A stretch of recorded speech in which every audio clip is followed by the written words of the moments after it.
pregar, querido, se eu disser para você que eu fiquei feliz, eu vou estar mentindo. Eu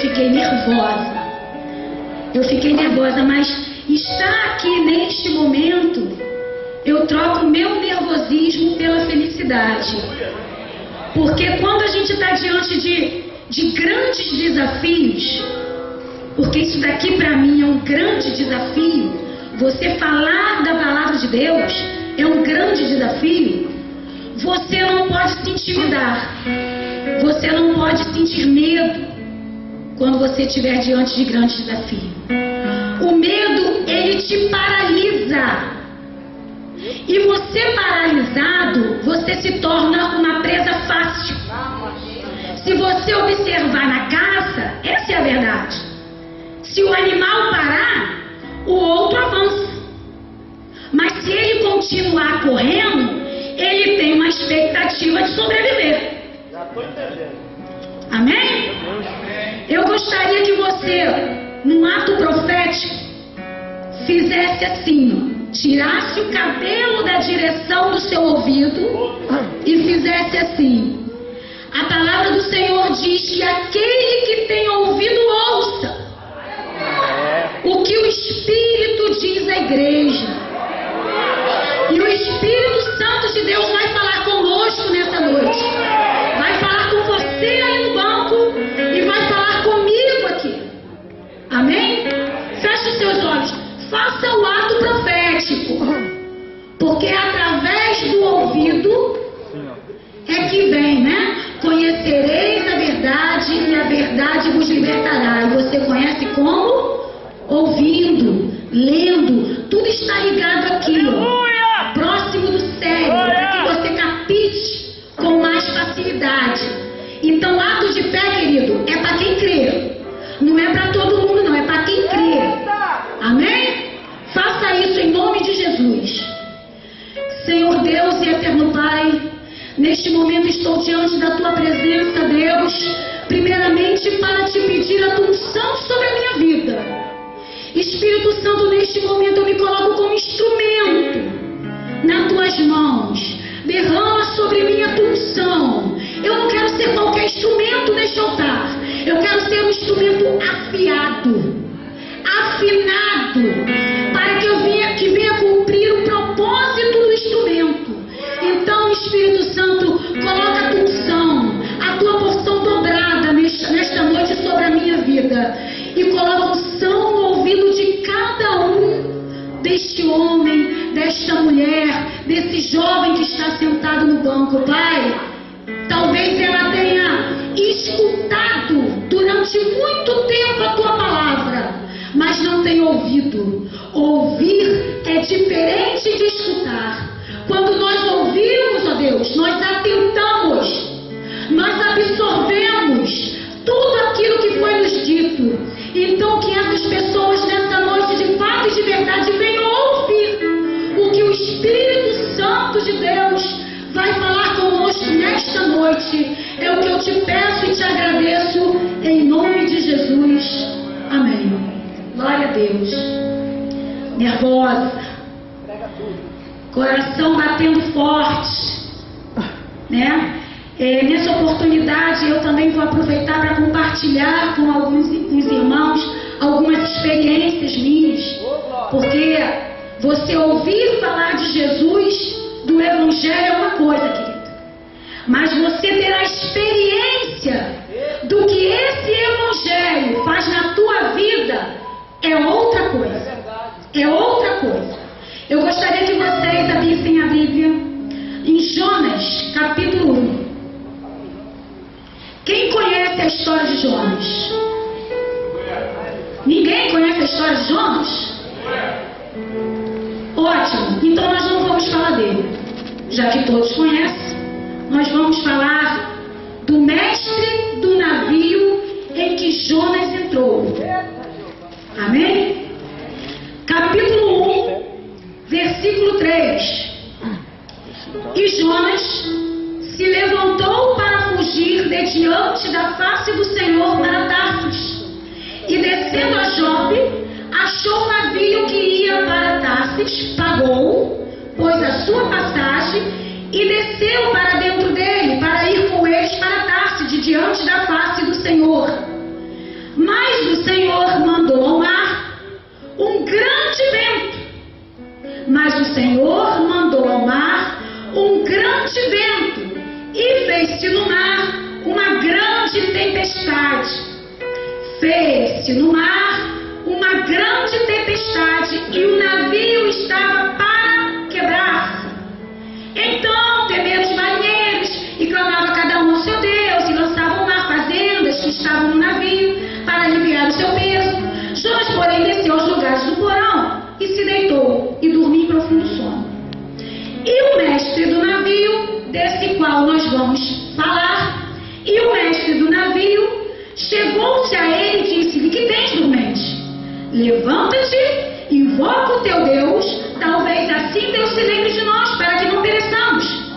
E dizia cada um ao seu companheiro: vinde e lancemos sortes, para que saibamos por que causa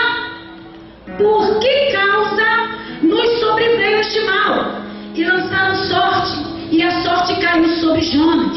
Então lhe disseram: declara-te tu agora, por que razão nos sobreveio este mal? Que ocupação é a tua e de onde vens? Qual é a tua terra e de que povo és tu? E ele lhe disse: eu sou hebreu e temo ao Senhor, o Deus do céu, que fez o mar e a terra seca. Então os homens se encheram de grande temor e lhe disseram: por que fizeste tu isto? Pois sabiam os homens que fugia de diante do Senhor, porque ele lhe tinha declarado. E disseram-lhe: que te faremos nós para que o mar se acalme?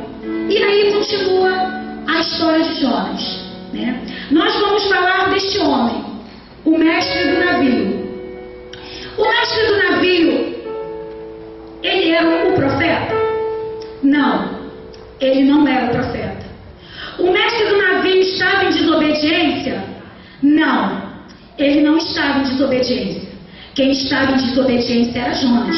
Mas o mestre do navio sofreu a consequência da desobediência de Jonas. Entendi. Entendeu? Então, esse mestre, no momento que ele permitiu que Jonas permitiu, veja, Jonas entrou legalmente no navio. Ele entrou legalmente, o mestre vendeu a passagem para ele, ele pagou a passagem e entrou no navio. E por causa disso, o navio desse mestre sofreu a tempestade. Veja bem, muitas das vezes nós passamos por tempestades. Você hoje está em busca da vitória. Hoje é a quinta-feira da vitória. Se você está buscando a vitória, uma vitória, duas vitórias, é porque está lhe faltando alguma coisa, isso sem dúvida. Você quer algo de Deus. E de repente, você está passando por uma tempestade. Há tempestades e tempestades. Há ventos fortes, na Bíblia mesmo relata, na passagem de Mateus. Há tempestades, há ventos fortes, há vento contrário. Muitas das vezes, nós nos colocamos no lugar desse mestre. O navio é a nossa vida. Amém? Nossa, que silêncio, vocês estão me deixando mais nervosos. O navio é a nossa vida. E muitas das vezes, ou na maioria das vezes, nós permitimos que alguns Jonas, aleluia, entrem no navio da nossa vida. Querido, isso é tremendo. E se você for continuar lendo a passagem, você vai ver que esse mestre, na hora que começou a tempestade, ele viu o barco, o navio, quase a quebrar-se. Ele começou a se desfazer de fazendas. Ele começou a se desfazer das cargas. Aquilo que estava visível para ele, ele pensou que fosse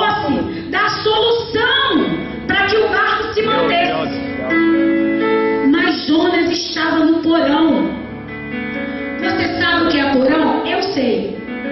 Eu sei o que é porão porque eu morei em uma casa que tinha porão. Casa não. Eu morei num barraco que tinha porão. Barraco. De tábua mesmo. Eu fui criada em comunidade. Então o porão, além de ser um lugar escuro, você não consegue visualizar o que tem ali. É um lugar frio, fede a mofo. E Jonas estava escondido ali. Tem coisas na nossa vida que nós tiramos ou nos desfazemos porque visualizamos. Eu quero mudar de vida, eu troco meu jeito de vestir. Eu quero mudar de vida, eu vou tirando algumas coisas visíveis. Mas há coisas nas nossas vidas, e eu digo por experiência própria, como eu falei para vocês, nós vamos trocar isso, que só Deus, para vasculhar no porão do nosso coração, da nossa família. Amém? Amém. Só Deus. E eu digo isso para você porque tem muitas pessoas passando por tempestade. E sabe por que às vezes elas desistem? Não é porque ela não tem a capacidade de deixar o mestre do navio vasculhar o porão.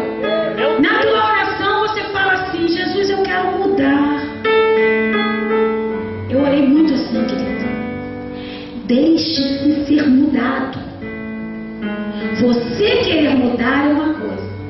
Você quer, mas você deixa ser mudado? Você deixa Deus te moldar? Você deixa Deus mudar o seu jeito de vestir? Você deixa Deus mudar o teu jeito de se comportar? Você deixa Deus mudar o teu caráter? Você deixa Deus mudar a tua língua? Querido, tem problemas nas nossas vidas que está lá dentro do nosso alma. Lá dentro. E se você não deixar o mestre do navio vasculhar, você vai viver, vou ser sincera com você vai viver mudando só de tempestade. Só de tempestade. Não tem outro jeito.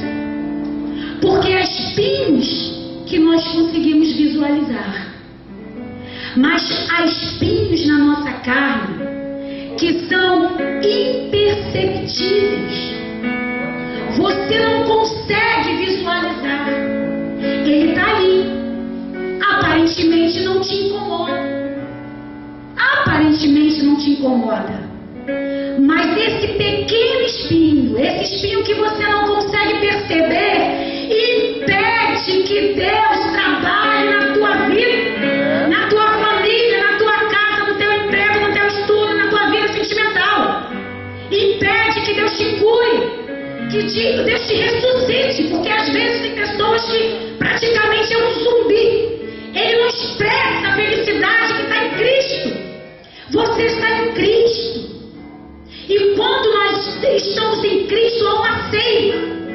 E essa seiva é o Espírito Santo e você tem que, por obrigação, ser uma pessoa que reflete Deus. Nós somos o marketing de Cristo aqui nessa terra. Nós somos o marketing. Como alguém vai poder vir a Cristo se não vem em mim transformação? Como eu vou alcançar a minha família se não vem em mim transformação? Como? Não tem como. Então, meu querido, eu vou contar para vocês o seguinte. Eu, durante muito tempo, eu me batizei aos 13 anos de idade. Aos 13 anos de idade eu me batizei. Adolescente, pré-adolescente, né? 13 anos de idade. Fui para a adolescência. Ia para a igreja, saía da igreja. Ia para a igreja, saía da igreja. Naquela época, tinha uma perseguição que dava problema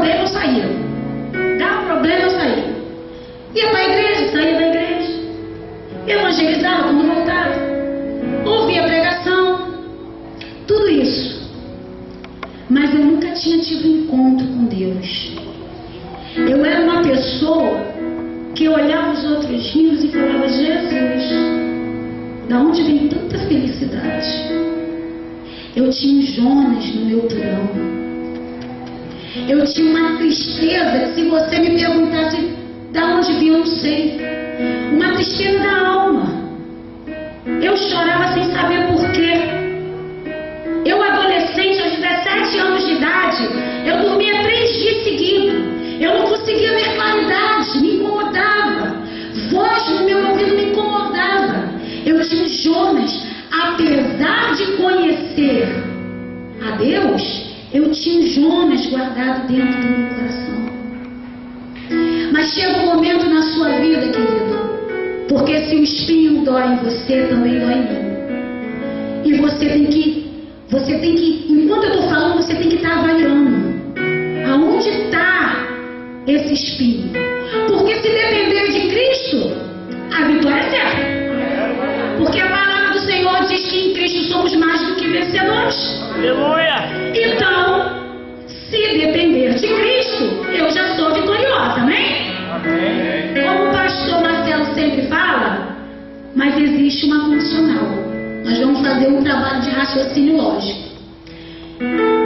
Aquele que está em Cristo, não é. Como eu falei agora, Jesus, deu para mim.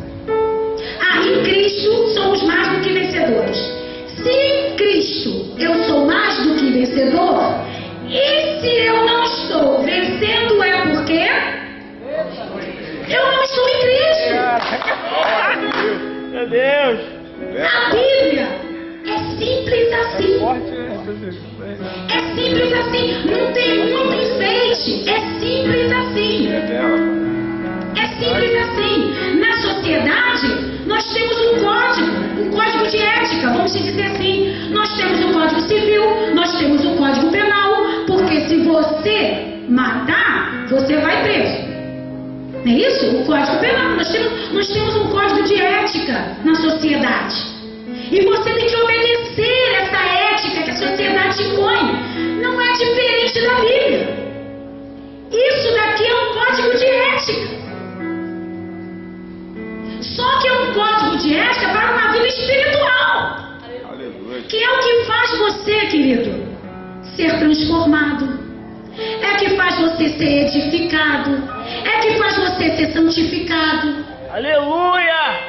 Não tem muito enfeite. Quando a gente entende isso, quando eu entendi isso, a minha vida mudou.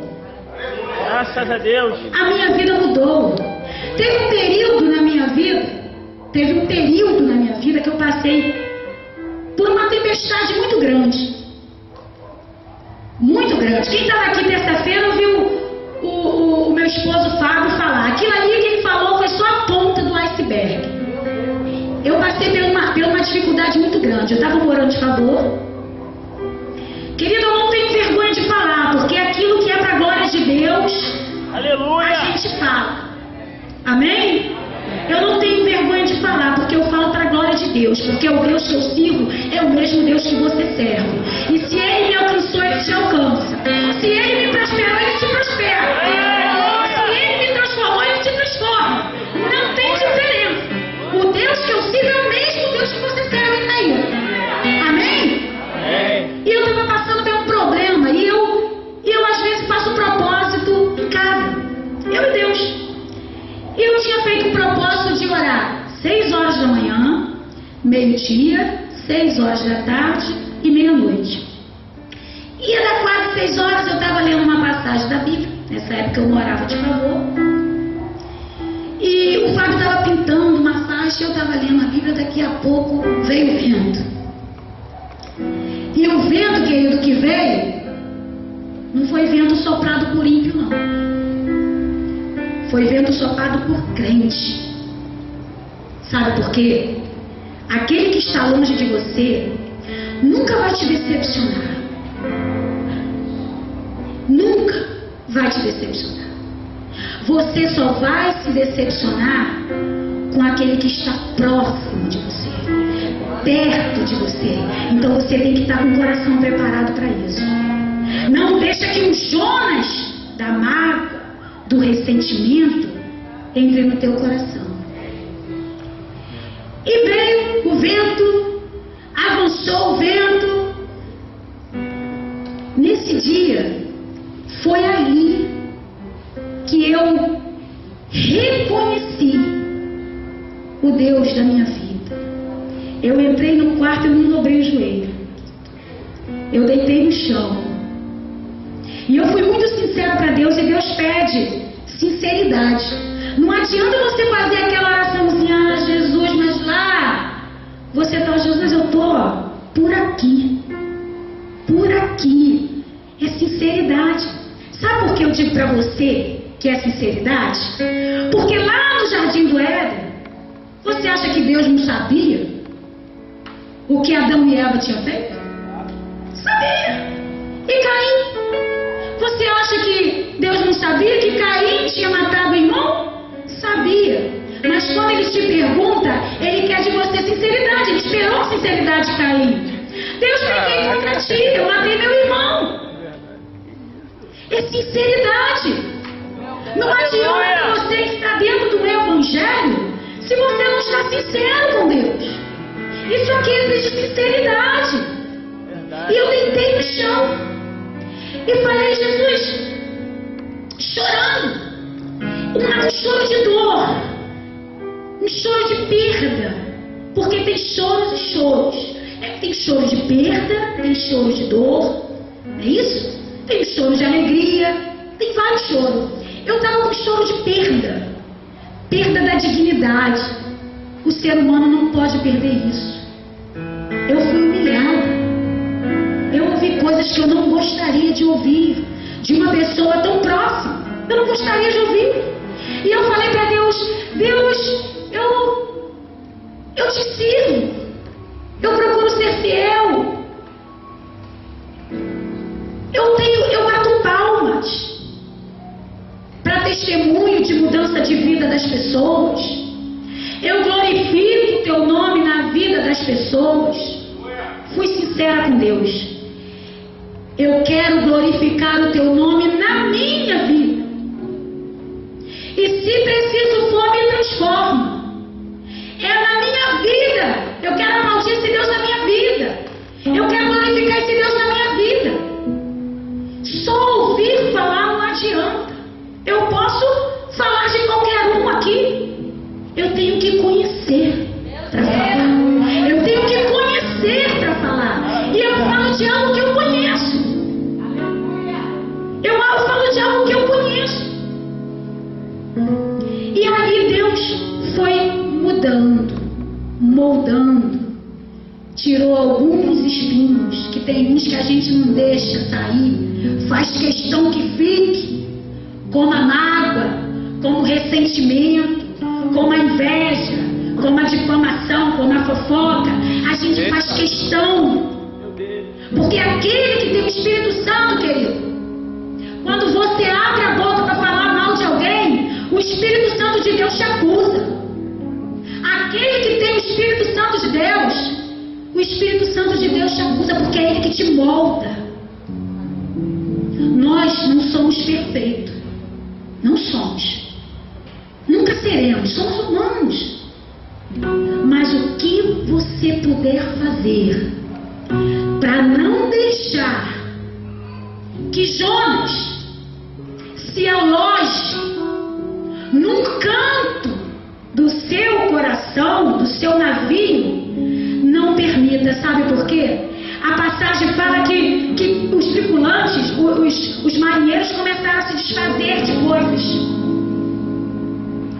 E muitas das vezes, quando você permite que Jonas entre no teu porão, você perde coisas que não eram para perder. Eles perderam fazenda, eles perderam a carga. E não precisava. Porque o problema não era a carga. O problema era Jonas. O mestre deixou Jonas entrar no navio. Muitas das vezes a gente permite que pessoas entrem na gente permite que alguns conselhos influenciem a nossa vida. Eu tenho uma conhecida que não conseguiu restituir o casamento porque teve um conselho errado. O Deus é Deus que restitui o casamento. Cuidado para quem você pede conselho. Tem pessoas que entram na nossa vida só para oferecer o fruto. Só para oferecer o fruto. Depois que você peca, ele sai. Vai jogar a culpa em alguém. Eu tenho uma conhecida que perdeu o marido para a melhor amiga, porque vivia dentro da casa. Seja seletivo. Procure saber o que você permite entrar no teu navio. Cuidado com as tuas palavras. Cuidado com os teus sentimentos. Maravilha. Senão, meu querido, não vai ter tempestade certa. Enquanto você não estiver no centro da vontade de Deus, que foi o que aconteceu aqui, não pense você que Deus queria quebrar o barco, não. Deus não queria. Deus queria dizer, Bíblia na linguagem de hoje, a minha. Olha só, o mestre, não era para você ter deixado. Já que você deixou, você vai sofrer uma consequência. Quando nós permitimos, não tem jeito. Nós vivemos na lei da semeadura. Nós o que plantamos, nós colhemos.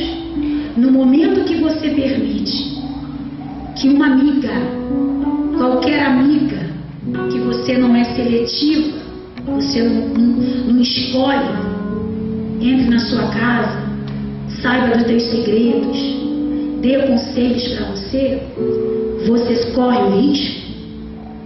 Você corre o risco de muitas das vezes perder aquilo que você não precisava perder. Porque você permitiu. E depois não adianta. Não adianta.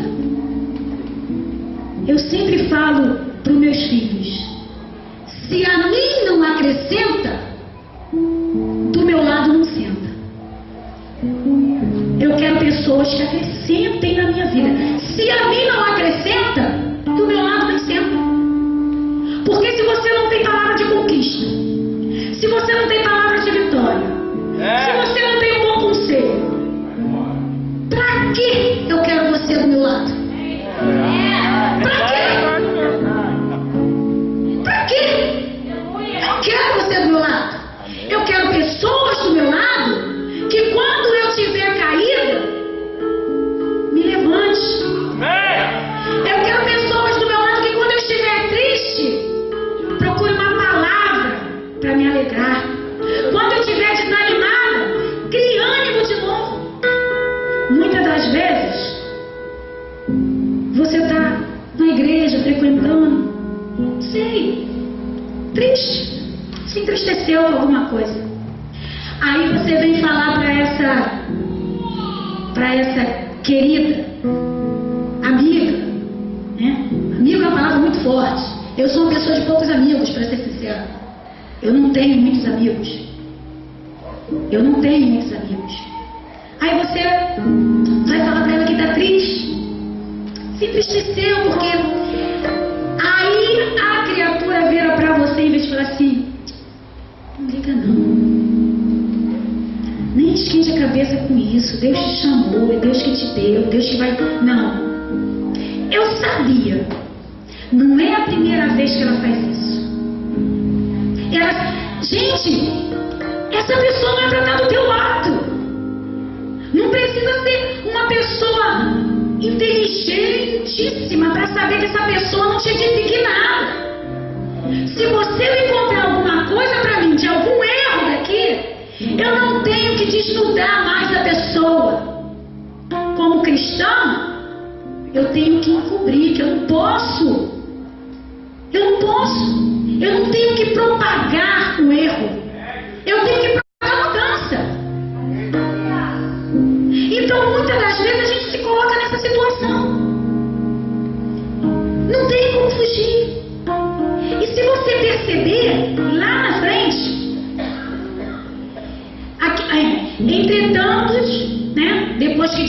Jonas, lá no versículo 13, depois que descobriram Jonas, eles ainda insistiam. Olha bem, eles ainda insistiam, queriam levar o barco com Jonas dentro. Entretanto, os homens remavam, esforçando-se para alcançar a terra, mas não podiam, porquanto o mar se ia embravecendo cada vez mais. Simples assim. Você sabe aonde está o teu erro, você sabe aonde está o teu problema, você sabe aonde tem que ser transformado,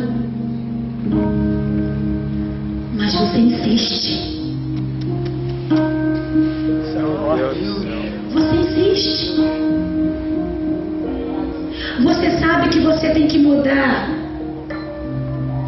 os teus pensamentos.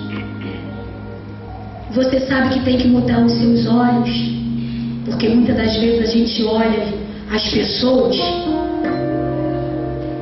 desejando, julgando pela aparência. São os olhos. Você tem que mudar o que você fala. Hoje tem mãe buscando libertação do filho. Tem mãe buscando porta de emprego para o filho. Mas quando a criança era pequena, você não serve para nada. Você não vai dar em nada. Você não presta para nada.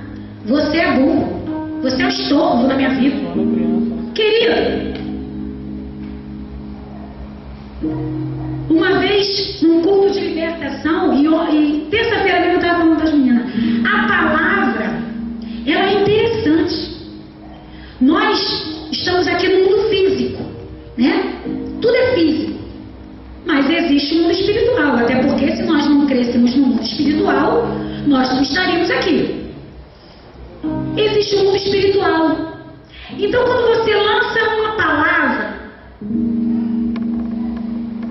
ela sendo instrumento tanto de Deus como do diabo, a palavra é um instrumento tanto de Deus como do diabo. Quando você lança essa palavra no mundo espiritual, dependendo da palavra, Deus vem, opa, essa é minha. Materializa-se na tua vida. Materializa-se na tua casa, na tua saúde, no teu filho, no teu casamento, no teu trabalho. Agora, quando você fala uma palavra, o diabo vem, opa, essa é minha. Faz teste. Você querendo ou não, isso é um Jonas. São coisas que você não percebe. Veja, tudo que estava aparentemente causando o problema do barco, ele se desfez. Eles foram botando para fora para tentar sobreviver. Mas aquilo que não estava aparente, ele não viu, ele não conseguiu visualizar. O mestre teve que ir ao porão para perceber. Muitas das vezes, aquilo que faz o maior estardalhaço na sua vida é tão imperceptível que você convive bem com ele. A pessoa às vezes convive bem com o pecado. Está tão ali que para ela não tem importância. Não tem vitória. Não tem vitória sem guerreiro. Nós precisamos de guerreiro, ser guerreiro para ter vitória. E para você guerreiro, para você ser guerreiro, você tem que conhecer as táticas da guerra. Porque se você não conhece as táticas da guerra, você vai ficar meio perdido. Hoje é quinta-feira da vitória. Eu não sei quantos dias teve essa campanha. Eu não sei se essa é a última. Não é a última? Não sei. E o seu navio, não sei quanto tempo o seu navio está com Jonas escondido. Não sei. E nem sei que Jonas é esse. Mas hoje se faz necessário que enquanto você está aí no banco, você visualize a tua vida. O que você tem pensado, o que você tem falado, o que você tem feito, teus pensamentos, tua palavra, teus olhos, teu coração. Como eu falei para vocês, a gente só se decepciona com quem está perto. Outra tempestade. E isso daqui é uma coisa que eu vou partilhar com vocês, para que vocês entendam a necessidade da gente deixar Deus trabalhar. Porque é uma particularidade minha. Só sabe quem praticamente viveu a situação comigo. Eu tinha 21 anos. Minha mãe é evangélica. A minha família é toda evangélica. Quer dizer, eu tenho 2 irmãos hoje afastados. Eu tenho um pastor, meu irmão é pastor há 17 anos no México. A minha irmã, como muitos aqui conhecem, é a pastora Josiane. Eu tenho outra irmã missionária, que é casada com o pastor. É toda, minha mãe era obreira. Aos 21 anos, do nada, ela surtou. Eu cheguei do trabalho e ela falou assim: eu quero conversar com você. Eu falei: fala, mãe. Eu quero te perguntar o seguinte: você vai ter que escolher. Eu falei: escolher? Escolher o quê? Nessa época eu namorava o Fábio. Entre mim e o Fábio. Eu falei: mãe, não tem lógica. O amor que eu sinto pela senhora, e vocês sabem de concordar, é amor de mãe. O amor que eu sinto pelo Fábio é outro tipo de amor. Sabe o que ela virou para mim? Eu nem imaginava. Pega as suas coisas e sai daqui agora. Eu tinha 21 anos. Tranquila. Eu sou uma pessoa tranquila. Nunca fui de farra. Se você perguntar, por isso que eu digo pra você, tem pessoas e pessoas. Eu nunca bebi, nunca fumei, nunca fui de bagunça, nunca frequentei um baile. Nunca. Não sei nem o que é. Nunca. Tranquila. Sempre gostei de estudar, trabalhar. Nessa época eu trabalhava, estudava. Sai daqui agora. Falei: pra onde? Vou esperar meu pai chegar. Meu pai é meu pai não vai deixar.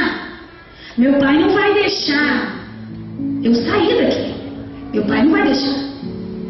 Esperei meu pai chegar e falei com ele assim: pai, minha mãe me mandou sair de casa. Mandou. Eu esperando o senhor chegar. O senhor vai fazer o quê? A palavra do meu pai foi uma palavra muito de ânimo. Antes de ter você, eu já convivia com ela. Querido, você ouvir isso do seu pai e da sua mãe é criar uma ferida profunda dentro do teu coração. E eu arrastei essa ferida sangrando durante anos. Meu marido sabe disso. Anos. Eu chorava. Eu não aceitava a condição que ela tinha me colocado. Eu falava que ela tinha mudado a minha história. Eu tinha projetos para a minha vida. Durante anos. E se passaram muitos anos. Quando eu tive o meu filho Diego, foi antevéspera de Natal, meu irmão estava aí do México.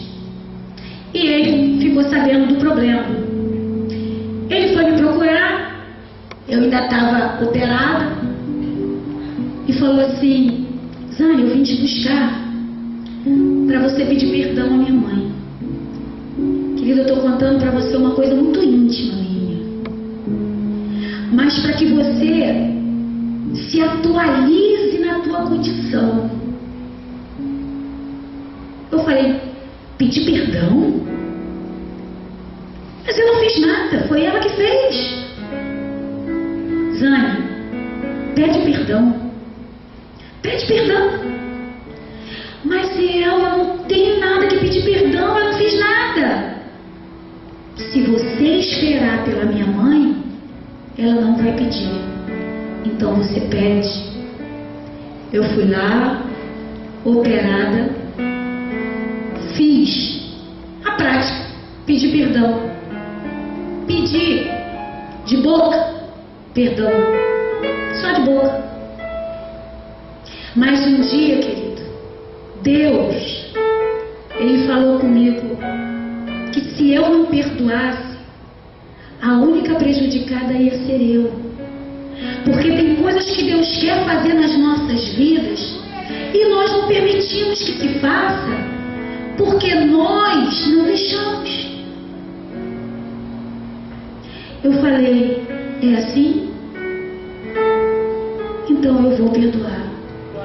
Eu olhava para minha mãe há muitos anos atrás com ira, com mágoa mesmo, ressentimento, dor. Hoje eu olho para minha mãe e vejo que Deus foi comigo. Deus me exaltou. Deus, Ele aproveitou tudo aquilo para transformar a minha vida, para me mudar. Tem tempestade que passa na nossa vida, querido, como essa daí, para a gente entender. Umas são para que você reconheça quem é o teu Deus, outras para que você saiba que você não está sozinho, e essa daqui, que é responsabilidade sua. Essa tempestade é você que cria. Foi o mestre que criou essa tempestade. Se ele não tivesse colocado Jonas dentro do barco, ele ia fazer o percurso dele, ó, tranquilo. Ele não teria problema. Mas ele permitiu. A mudança não tem que ser feita na aparência. Não tem. A mudança tem que ser feita no interior. Não no convés. Você não tem que se desfazer das coisas que estão no convés. Você tem que se desfazer da coisa que está no teu interior, no porão do teu navio.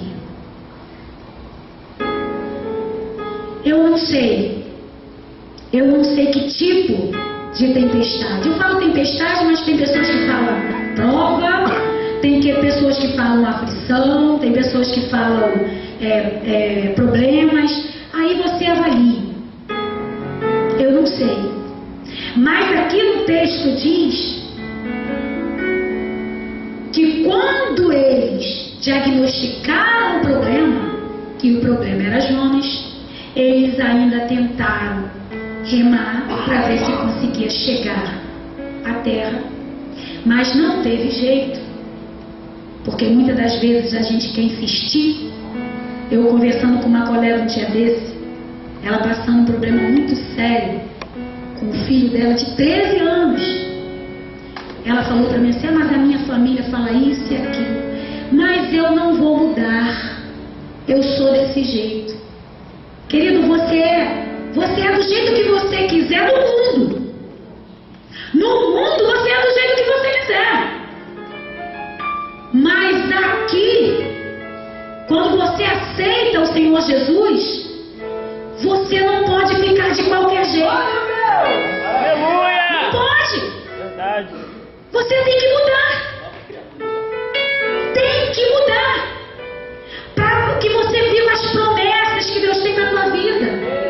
Para que você realize o propósito para que Deus te chamou. Você acha que culto domingo, terça. Não. Deus, quando nos chama com um propósito.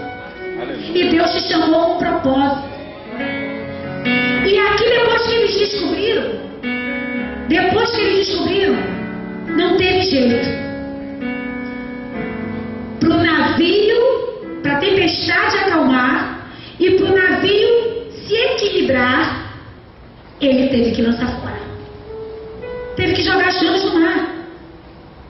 A intenção do Senhor Jesus não era quebrar o navio, não era matar esse povo. A intenção do Senhor Jesus era alertar, a intenção de Deus era alertar para que seja seletivo, escolher a quem se permite entrar. O que você tem permitido entrar na tua casa, na tua vida, no teu namoro, no teu casamento. Tem pessoas que têm casamento destruído aí, querido, que sabem que está na condição de infidelidade, mas não quer mudar, não quer se desfazer. Tem meninas aí que escolheu um namorado que tem levado ela para uma vida sentimental em decadência, mas não quer se livrar do namorado. Então tem horas na nossa vida que nós temos que nos avaliar, que nós temos que permitir que o mestre vasculhe. E eu quero convidar você nesta noite a se levantar, porque eu quero orar por você. Eu quero orar por você, para que Deus tire aquilo, não que está visível aos seus olhos, que como você vê, você consegue perceber e você mesmo consegue tirar. Eu quero que Deus vasculhe o teu porão das tuas emoções, dos teus sentimentos, do teu coração, coisa difícil de mudar. Tira mágoa, ressentimento, pensamento maligno. São coisas difíceis de mudar. São espinhos imperceptíveis que aí a gente lida com eles e nem percebe. Eu não gosto de fulano. A gente lida e nem percebe. Põe a mão no seu coração e permita que Deus, que o mestre do teu navio, permita que o mestre do teu navio, que é a tua vida, ele vasculhe o teu porão. Permita isso. Aleluia. Feche os seus olhos. Querido, fecha os seus olhos e abra a porta do teu coração, porque hoje o Senhor Jesus vai fazer mudança na tua vida. Aleluia! Você tem arrastado esse navio com Jonas dentro até hoje, mas a partir de hoje a tempestade na tua vida, ela vai cessar. Se é libertação que você quer, você vai ser liberto. Se é salvação na tua família, vai haver salvação. Se é cura, você vai ter. Mas para isso é necessário que você deixe Deus te vasculhar, para que você alcance a calmaria. Alcance a calmaria. Feche os seus olhos. Espírito Santo, estamos aqui diante da tua presença, Senhor, para te pedir que o Senhor penetre no mais íntimo dos nossos corações. Deus, muitas das vezes nós caminhamos e não sabemos por que não conseguimos chegar ao alvo. Às vezes é um espinho pequeno, às vezes é uma mágoa, é um ressentimento, é uma angústia, é uma decepção, é uma frustração. Oh, Espírito Santo, Tu és o Deus que sonda os corações.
tuas grandezas, das tuas promessas.